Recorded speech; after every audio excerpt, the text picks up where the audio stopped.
கேரளா அருண் அவர்கள் பி சதாசிவம் அவர்களே, மரியாதைக்குரிய டாக்டர் தமிழிசை சவுந்தரராஜன் அவர்களே, இந்திய அரசின் முன்னாள் செயலாளர் டாக்டர் ராமசாமி அவர்களே, இந்திய அரசின் முன்னாள் செயலாளர் டாக்டர் மகேந்திரநாதன் அவர்களே, திரு டோக்ரா முன்னாள் டிஜிபி, சங்கர் ஐஏஎஸ் கல்விக்கோட்டையின் நிர்வாக இயக்குனர் டாக்டர் வைஷ்ணவி, நிர்வாக வகுப்பாளர் டாக்டர் தீன்தயாளி, அனைவருக்கும் வணக்கம்.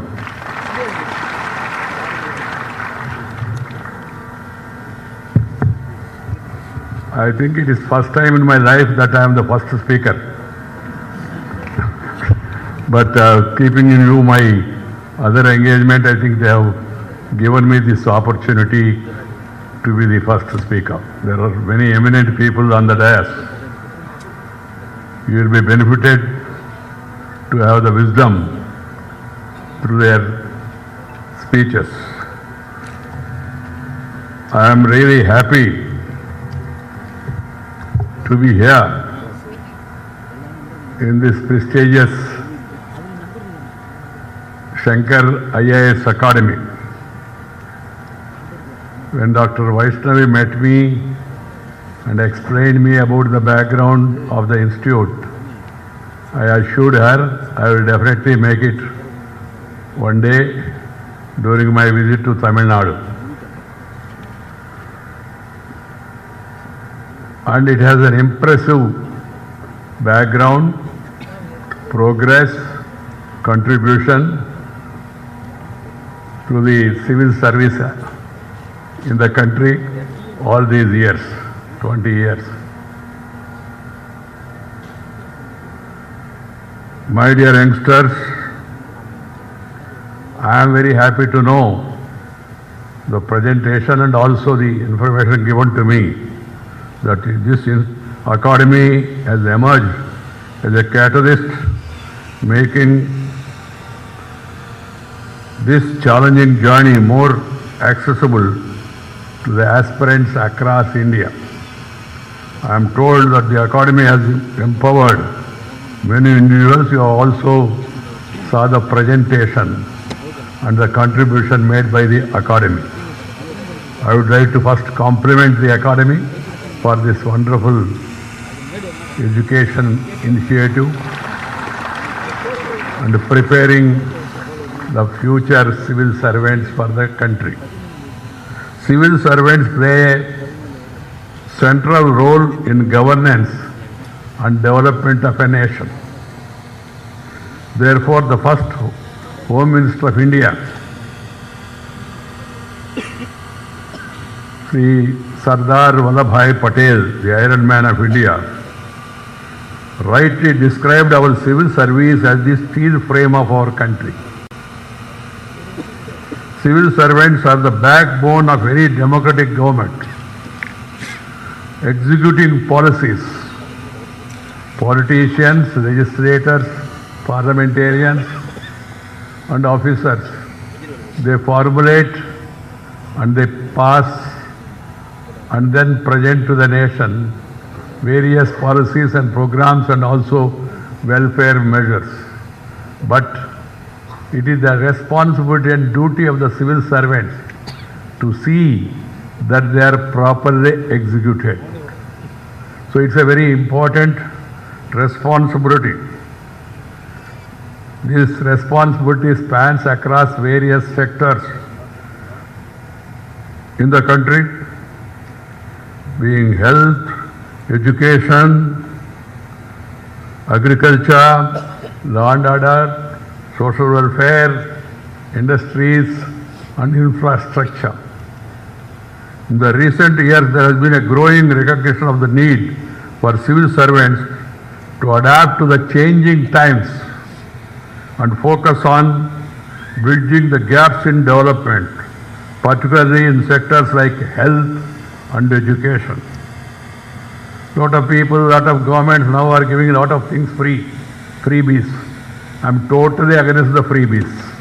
With all my experience in public life, as a legislator, as a parliamentarian, as a minister, and then as vice president, I have realized these freebies are not going to help the people at all.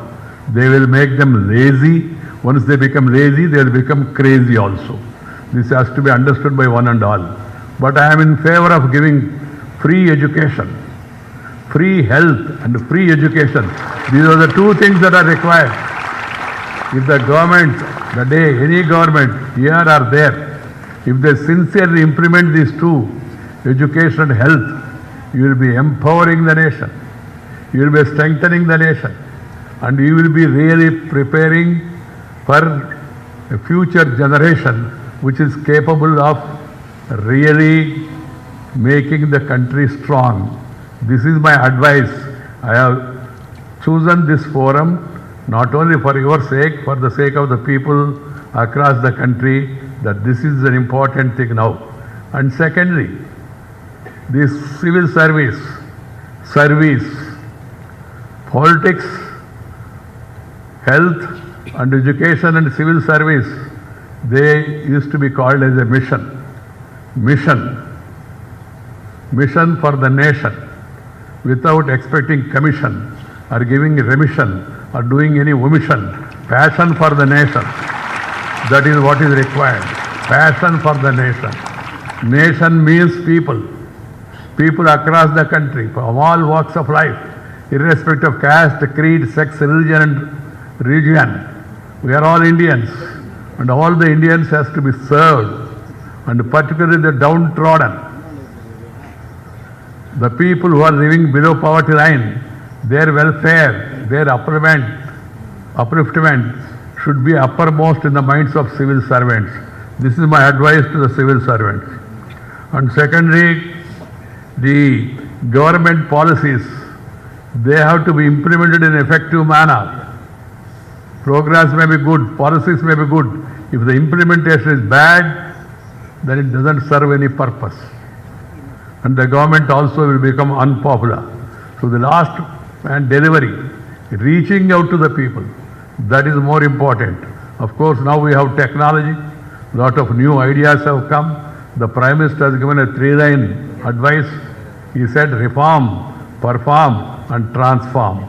Transformation for the sake of the nation. Transforming the system. There should not be any need to stand in queue, stand in a queue, going and meet and greet, and then shake hand and do something in between hand. Should not be any necessity at all. This is very important. That's why new ideas, new programs have come. You have seen the direct benefit transfer, scholarship, pension, and many of the other, whatever government decides, they should be directly transferred to the people. It is the duty of the civil servants to see that it reaches the targeted people. That is very important, and it should not be allowed to deviate or dilute or distort the government's good intentions. This is my another advice. My dear youngsters who are all going through this training, pay attention. Try to learn as much as you can. Various issues. We are a vast country. We have a lot of problems also. So we should really try to understand the country first and the problems next. And then during the course I was saying that we must ask questions. This is what is required. Questions. That's why I advise to the parliamentarians also to utilize the question hour properly. If you nowadays it has become a fashion to disturb the question hour and not to have any questions at all. The purpose is lost. The ministers, for the information of the legislators, I would like to tell them, the ministers will be happy because you are not asking questions. He is happy. You are not asking searching questions. You are not trying to elicit proper information. Or you are not trying to corner the government. Instead of asking questions in parliament, some people are coming out and asking questions outside. Outside, nobody is going to answer your questions. Simple. This has to be understood by our parliamentarians also. Parliamentarians, legislators, and the people at the higher level, they are ideal to the people. So they are role models. The role models should conduct themselves in a better manner, maintain high standards, set up high standards, and then guide the people. If they themselves trying to disrupt, obstruction, destruction has become a passion nowadays. I am not talking of this party or that party. I am out of politics. So there is no question of mentioning any party. And of course, we are seeing there is not much difference except few. Keeping this in mind, people in legislature, they should perform their responsibility. People in civil service, they should perform their responsibility for the betterment of the nation. Another point I want to make is the country is moving forward. Once upon a time, India was known as a Viswa Guru. Students from across the globe, they used to come to India and study in Nalanda and Takshashila. Centers of learning and excellence. Foreign students also used to come. It is not that we are boasting about our country. Fahian, Huansong, the Chinese historians, they came, they also wrote about it. But unfortunately, afterwards, our history has been distorted. We were told that Alexander the Great, and also Robert Clive the Great,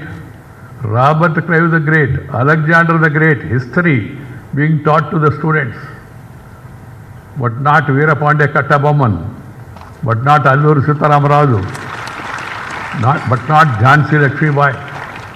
So this distortion also has to go. I am happy that the new education policy brings a lot of changes and gives proper direction in the interest of the nation. And another thing is that the people who are aspiring to be civil servants, they must try to learn as many languages as possible. As many languages as possible. What I suggest is first mother tongue, later brother tongue, afterwards any other tongue. This has to be the program. When I was addressing a meeting in interior Tamil Nadu, one boy told me, "Sir, Hindi is being imposed, forced on us."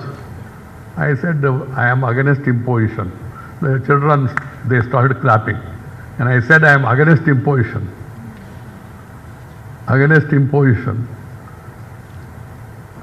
I told them there should not be any imposition. Second point I told them is there should not be any opposition. That is my proposition. It should be your position also. I have my own experience. I am from Nellore. We were slightly influenced by Tamil Nadu, and we have a special liking for Tamil Nadu also. You know also that I am coming often to this part of the country because Tamil culture, Tamilian people, they are very hard-working, they are very sincere and very genuine. So I have a special liking for Tamil Nadu. And a lot of people from this state has risen to the higher positions, including the top civil service posts also.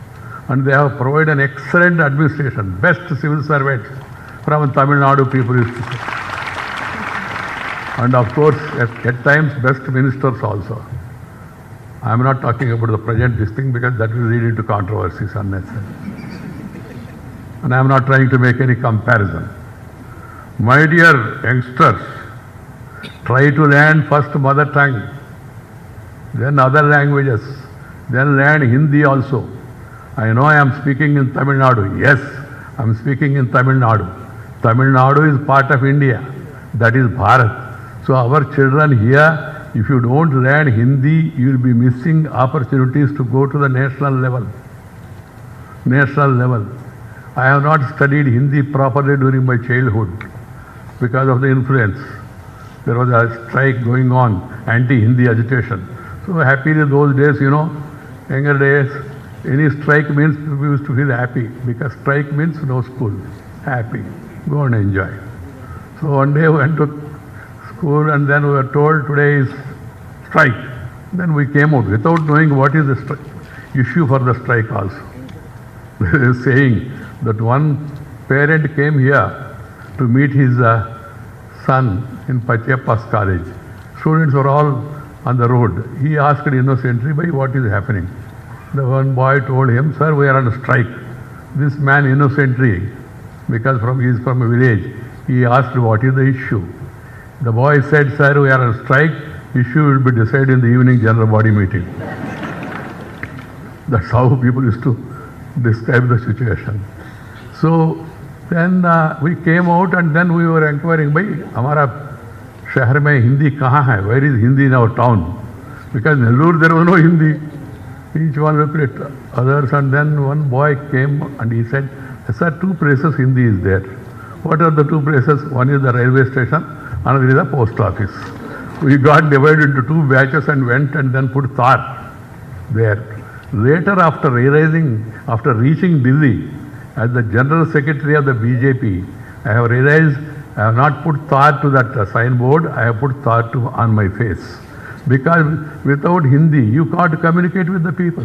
Go to Uttar Pradesh, Madhya Pradesh, Rajasthan, Chhattisgarh, Jharkhand, Bihar, Orissa, Madhya Pradesh, really all those, many of these regions, Rajasthan. You will not be, if you speak in English, only 2% people will be able to understand. So you have to, not only Hindi, my advice is try to learn as many languages as possible. We have beautiful Indian languages. Telugu, Tamil, Kannada, Malayali, Marathi, Assami, Punjabi, Bhojpuri. So many languages are there. Try to learn as many as possible so that you will be able to communicate, you understand better and able to communicate with the people. This is my another advice. Then the next advice is please always aim high, dream high, work hard. Without working hard, simply dreaming is not going to solve the problems. Aim high, dream high, work hard. And then another advice is be disciplined in your life. Now, even later, one has to be disciplined. Time sense. Time means time.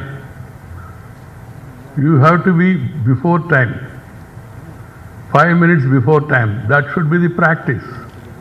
So that you will be sending a right message to the generations of the country. This is another advice of mine. And then do some physical fitness. IAS or IPS or any other officer, or for that matter even public personalities, they should be physically fit. If you are physically fit, then you will be mentally alert. This is to be understood. And for that we must follow our ancient Indian traditions. Simple. Rise with the sun. Sun. Not the local party sun. Your sun. The sun god. Morning 6 o'clock, 5:45, get up early. Do your work, and then by sunset one must complete their work. Nowadays it has become a fashion. Some people, they say up to 11 o'clock, 12 o'clock they are awake. And I asked one family, they said, "Sir, my boy works very hard, but he slept late, and that's why he could not get up." And I went to their house. Then I said, "Call that boy." I called the boy, asked him, what is it you have done yesterday? He said, "Uncle, I was so busy." I said, "For my sake, for my understanding, please write down. I am giving you a paper, one paper, full paper, what you have done yesterday, since morning." So he wrote promptly and gave back the paper to me. He said, "Morning 6:30 I was busy, 7:30 I was busy, 8:30 I was busy." He was busy up to 11:30 in the night. What is busy? He didn't even explain because he was not yet busy. This is the busy. And another problem is this electronic gadgets. They are of much use. But if you use them excessively, you will become a prisoner. And it will create problems and it will disturb your mind. Peace is prerequisite for progress and hard work. If peace is there, then you can progress. If there is no peace, there will not be any attention and you will not be able to have any retention and you will be doing only pretension. This has to be understood by all. So be peaceful, be purposeful, have positive attitude. Positive, it is very good, except during Corona. Positive is a very positive word, good word. During Corona, of course, positive means it was negative for the people. So please always have a positive attitude. That will really help you. And the last point, I don't want to take much of your time, there are galaxy of senior readers. The last point I would like to tell you is, the country is moving forward. India is being once again recognized and respected worldwide. And various fields in the world, in the international community, our Indians are leading. And the people from South, they are more in the forefront. Sundar Pichai, Indira Nuyyi, or even Satya Nadella. There are many, many examples. I don't want to elaborate all those. They are all leading, even the multinational companies, they are leading. But the problem is now, with the growth of the country, certain forces, in the more particularly in the West, they are not able to appreciate our growth. They are envy of us. They are not able to digest. I say they are suffering from indigestion also. That India is moving forward, India has become fast, India's economy is stable, India is doing this, India is doing that, India is space research, India is on top. Lot of things are happening in India. So some people are not able to digest our growth and emergence as a superpower. We also, yes, we want to emerge as a superpower. Superpower not to boss over others. Go through the history of India. Indians, we never believed in slavery. We never believed in this, what you call as Samrajyavada, occupying and expanding your empire. We never did it. We never attacked any country. All the Tam, Dick and Harry, they came and they ruled us, they ruined us, they cheated us, they looted us also, I can say, including English people. But India never attacked any country. That is the greatness of this country. That is the greatness of this. Yes, we want to become a superpower to give knowledge to others. We believe in Vasudaika Kutumbakam. We believe in Vasudaika Kutumbakam. Sarve Jana Sukhino Bhavantu. We have the principle of share and care. Share and care is the core of Indian philosophy. Whatever you have, whether it is wealth, whether it is knowledge, you share with others. That is the tradition of India. So keeping that in mind, and we become superpower also. Now already we are the 5th largest economy, and there is a possibility of our becoming 3rd largest economy in the world in the near future. That is going to happen. None can stop our growth, but that is to share your knowledge, your wealth with others, not to boss over anybody, not to enslave anybody. That is the purpose. But as I told you, the lot of negative propaganda about India. Some people write it about ideologically, so-called ideologically. They are ill-advised, misguided, and some people write about India negatively because of jealousy. And some people are not able to understand India. Indian Prime Minister is now welcomed everywhere in the world. Our Indian Prime Minister is able to shake hands with the different heads of the different countries. You are seeing how the response is worldwide. And the recent survey also indicates the Indian Prime Minister is around 60 to 70%. American President is around 35%. I am not mentioning about individuals' names and all, because I don't want to get into politics. The country, Prime Minister is Prime Minister of the country. He represents India. India means all of us. So please take care of this, and that we can sustain this in spite of negative campaigns if we work hard, if you work sincerely, if you work honest. Honesty is very much required. Corruption should not be allowed, otherwise it will be an eruption. We should see to it that we serve the fellow Indians in the civil service or any other service and give them a helping hand and then move on to become a strong, stable and prosperous and peaceful nation. Our conduct should not lead to any tension because it will divert attention. Our conduct should be positive. Our conduct should be construction, not destruction or obstruction. This has to be understood and kept in mind by everybody. I am why stressing all this is some of the youngsters who are all being trained here, they are likely to get into IAS or IPS or IFS. And then if they perform their responsibilities to the best satisfaction of the people and the country and to their conscience, only two things should be kept in mind. Forget politics, it happens. Constitution and consciousness. Constitution and consciousness. These has to be kept in mind by the youngsters. So please work hard. Try to get the required rank and then enter into service and then do serve the people. This is my advice. I would like to once again compliment the Shankar Academy here and also the Madam. Today, I know about you, but today I have gone through your total contribution and educational qualification. Really great. And I would like to compliment you for being that much knowledgeable. And then Vaishnavi means for all. Throw the light and then guide them properly and keep it up. Congratulations. Thank you very much. Namaskar. Jai Hind. Nandri. Vanakkam.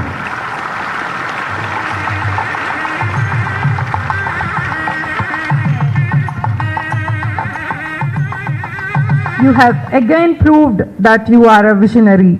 As we listen to your speech, we promise that we will build bureaucracy with transparency and literacy